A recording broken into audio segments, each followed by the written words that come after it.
aujourd'hui pour la vidéo du livre mystère du 13. Je suis désolée du retard, alors surtout ceux qui me suivent sur YouTube, n'hésitez pas à me suivre sur Facebook, comme ça si jamais j'oublie de faire une vidéo ou quoi, je préviens Facebook, mais ceux qui ne me suivent pas ne le savent pas du coup. Donc je suis désolée pour ceux qui attendaient la vidéo de samedi et qui n'ont pas vu, mais j'ai eu du mal, il a fait super noir au moment, enfin super sombre au moment où je voulais la tourner. Et du coup, après il y a eu mon anniversaire, donc du coup je n'ai absolument pas pu la faire ce week-end. Je m'y prends tard, mais c'est pas grave, mieux vaut tard que jamais. Pour ceux qui ne connaissent toujours pas le principe, le livre mystère du 13, je pioche chaque 13 du mois un livre dans un petit bocal, un livre de ma pile à lire, et je dois le lire pour le mois suivant. Donc là, je vais vous présenter le livre du mois d'octobre que je devais lire pour novembre. Et là, je vais vous présenter le livre que j'ai lu, et ensuite je vais piocher devant vous le livre pour le 13 décembre. J'ai lu pour le 13 novembre L'Enfant Océan de Jean-Claude Mourleva, publié aux éditions Pocket Jeunesse, donc c'est un livre qui date de 1999. Il a presque le même âge que moi, vous imaginez. C'est l'histoire de Yann qui va une nuit se réveiller ses 6 frères et partir à l'aventure vers l'océan parce qu'il a entendu son père dire qu'il voulait tuer ses enfants. Donc ceci, c'est juste une superbe réécriture du conte Le Petit Poucet.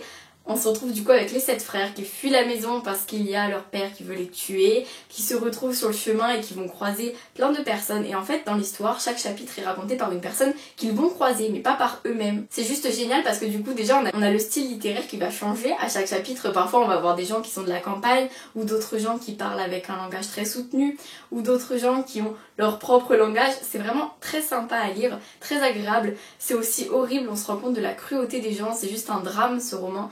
Mais il est aussi très très beau et j'ai trouvé cette petite histoire vraiment merveilleuse. J'ai vu que plein d'entre vous l'avaient lu au collège et voire en primaire, je ne sais pas. Et il y en a qui m'ont dit qu'ils l'avaient adoré, il y en a qui m'ont dit qu'ils n'avaient pas aimé. Je pense que quand on lit en primaire ou au collège, on l'étudie différemment de quand on lit à mon âge ou plus tard. Et là, en le lisant, moi j'ai ressenti vraiment énormément d'émotions, même s'il est très court et très rapide à lire. Au final, c'est quand même un roman qu'on apprécie, on est bien dedans, on a envie de savoir la suite et en même temps on redoute de savoir la suite parce que ce sont vraiment des péripéties horribles, enfin ils vivent des choses vraiment affreuses et on se rend compte du point de vue des gens, vu de l'extérieur, qui ne les connaissent pas. Et là on se rend compte que le jugement des gens est juste horrible, vraiment on juge toujours par l'habit, par la tête, par les origines, par les préjugés.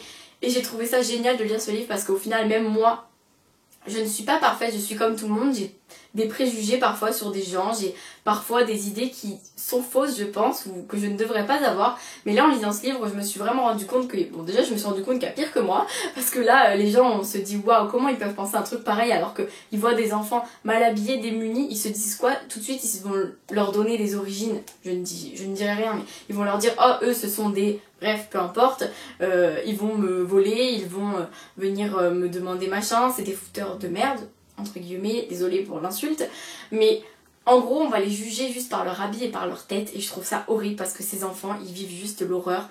Enfin bref, c'est un petit livre que je vous conseille vraiment. En plus, bon, moi je l'ai acheté en brocante à 50 centimes je crois, donc c'est vrai que j'ai pas usé beaucoup.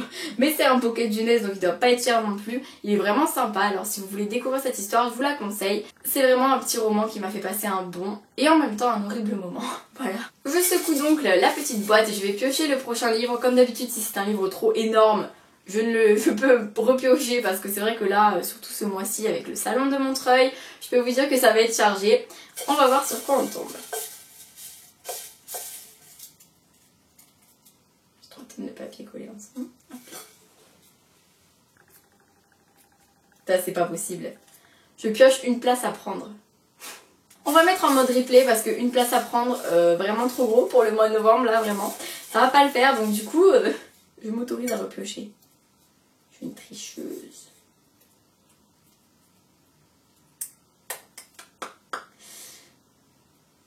Alors, le livre désigné est Sœur sorcière de Jessica Spotswood. Le voici, le voilà, c'est le premier livre Nathan que j'avais acheté, ça date vraiment, donc je l'avais même commencé en fait, mais je ne l'ai jamais fini. Pourquoi? Parce que je l'ai commencé, puis au final je suis rentrée chez moi, c'était en vacances, je l'ai commencé, je suis rentrée chez moi, je l'ai pas fini. Au final je ne l'ai jamais lu et il faudrait que je le lise parce que il me faisait envie. Bon là je vous avoue que j'ai pas vraiment envie de le lire, je l'ai pioché, je me suis dit non pas ça.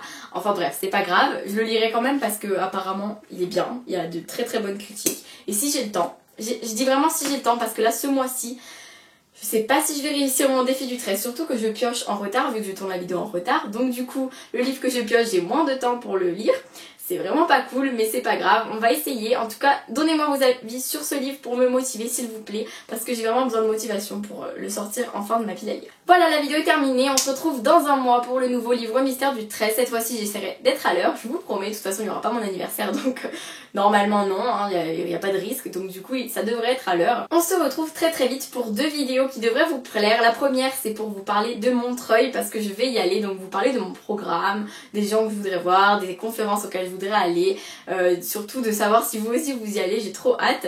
Et la deuxième vidéo que je vais vous montrer, c'est mon book haul, si on peut dire, ou l'arrivée livresque de mon anniversaire. J'ai plein de livres à vous présenter, c'est trop génial. Je me suis retenue de ne pas vous poster de photos sur Facebook, sur ma page et sur mon Instagram, même s'il y a certaines personnes qui les ont déjà vues, mais parce qu'ils me suivent autre part. Bref, du coup, personne ne sait ce que j'ai eu à part un coffret. Je ne vous dis rien, vous n'avez qu'à aller sur Facebook pour voir, mais j'ai vraiment été trop gâtée, je suis trop heureuse, donc voilà, j'espère que cette vidéo vous plaira, j'espère que celle-ci vous a plu, je vous fais plein de bisous. N'hésitez pas à reprendre ce rendez-vous, à me laisser des commentaires si vous avez lu Sœur sorcière surtout, et à très bientôt, bye bye.